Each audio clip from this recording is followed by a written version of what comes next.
Hi everyone, it's Don and I hope you're having a fantastic day. Well, just a quick heads up here. Every time I come back from a trip, I bought some new cabinets back there. Some of you remember when I changed it over. So I have more space for stuff. So every time I come back, I'm adding a new piece. Now I just got back from Jamaica.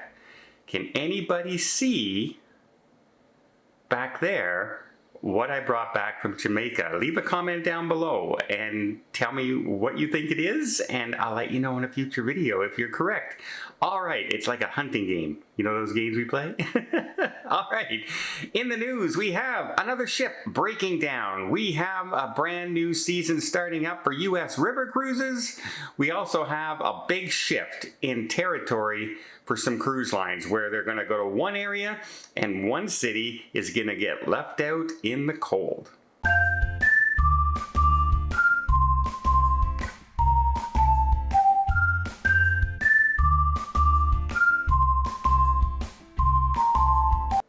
There is one aspect of cruising that I've never ever done yet. I've done river cruises in Europe, but I've never taken a river cruise in the United States. I'm gonna have to do that. And one of the ships I have been looking at is the Viking Octanus, and it just launched its 2023 season in the Great Lakes this year. It is one of the most sought after river cruise ships in the United States. As it sails the Great Lakes, it's the newest ship. It's a Viking ship, so you know it's gonna be a nice ship, and it does look beautiful.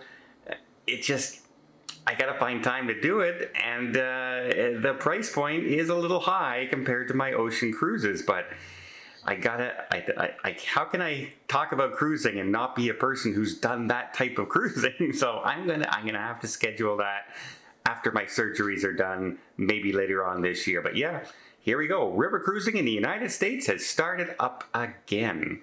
Another place that, well, it's not so great news for cruising in the city of San Diego. Now, many cruise lines have been sailing out of San Diego as their home port lately, from cruises up and down the coast, up into Cabo, and as well as Hawaii. Well, Norwegian Cruise Line has said, yeah, in 2024, 2025, they won't be sailing out of San Diego anymore. Princess has also done the same, and other cruise lines are doing the same thing because the Asian market has now reopened, and of course Australia has reopened, so it's a much bigger market for them, considering they already have ships sailing out of Los Angeles fairly close by.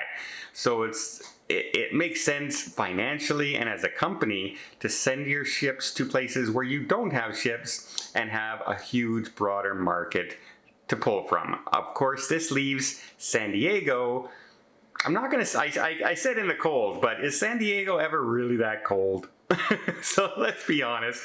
But yeah, a lot of the tourism industry in San Diego are starting to get a little concerned, as those are steady income for the hotels and the restaurants in the area when cruise ships are sailing out of the port. We'll only have to wait and see if they come up with some ideas to attract either the cruise lines back or more stops from other cruise ships sailing from other areas. It's still, if a stop is not the same as an overnight when people are embarking and disembarking. It brings a lot more money if the ship is leaving from that port. Speaking of Asia, MSC Cruise Lines, one of the fastest growing cruise lines in the world. They have more ships being built than any other cruise ship line out there, and they're looking more and more for places to send their ships. Well, one of their biggest ships, the MSC Bellissima, only a few years old. I was on her inaugural sailing, loved the looks of the ship, didn't like the entertainment, and the food was something to be desired, but that was an inaugural sailing. It's probably much better now, but they are now sending that to Japan, where it will sail year-round. And yeah, a lot of other cruise lines are now heading back to Asia and looking at Japan as a large market, because you have China, Asia with Japan, and you have a lot of people wanting to visit those areas from the United States, Canada, Europe, etc. So very much so a popular destination, and now that things seem to be under control with the virus that won't be named, we can see Asia opening up, and a lot of cruise lines are heading there for those dollars, and I can't blame them. I love Japan, and I would go back in a second at any time. It was just so much fun. Okay, we have a little bit of surprising news as a ship has broken down, and the ship is pretty much brand new. But before I get there, let me just invite you to hit that subscribe button if you haven't done so already. If you want to keep up to date with everything going on in cruising, from what's happening with the ships to where the ships are going, like Asia, to where they're not going, like San Diego, and all the new ships that are opening up like the Octanus, and just some hints and tips that might make your next cruise just a little bit better and maybe even save you some money along the way. It really does help the channel out if you subscribe, and again, it doesn't cost a thing. It just says, hey, YouTube, show me the next video when it comes up, and I'll decide if I want to watch it, yes or no. That's all it really does. And again, I really do appreciate it. Okay, let's talk about a cruise ship that is only 9 months old, and the pride of the fleet, the brand new Disney Wish, their largest and their newest cruise ship. Well, it arrived in Nassau, and unfortunately, she broke down. She had some mechanical issues, which forced her to stay an extra night overnight to fix the issues. She was late even sailing the next day, so much so that they had to cancel their next stop at Castaway Cay, the private island, which, if you know Disney and you're a Disney cruiser, their private islands are amazing and are beautiful, and yeah, it's definitely a bucket list stop on any cruise. You want to stop at the private island on a Disney cruise, and people are not able to do it, unfortunately, on this trip for the Wish. Very disappointing news. Now, Disney is offering some compensation. They gave everybody on board a $100 onboard credit, as well as a 20% discount on a future cruise. So, judging by the price of a Disney cruise, that's like $100,000. So you're doing...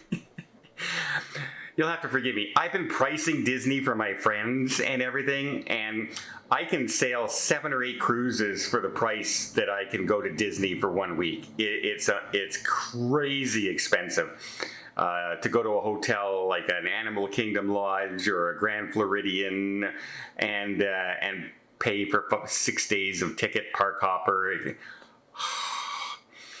And nothing's included. No food's included, no nothing.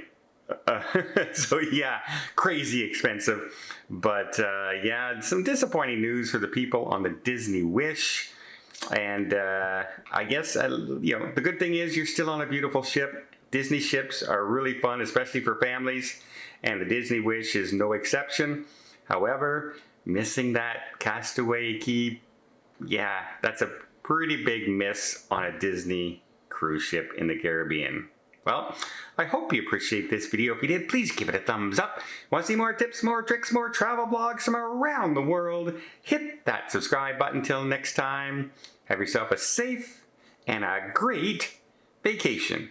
Okay, well, I gotta do the shirt. Are you ready? Here we go. Gotta get it in focus. Ta-da! And you might also notice there's a little less of the shirt showing now. That's right. Down almost 10 pounds in 1 week. Ha! Back on track.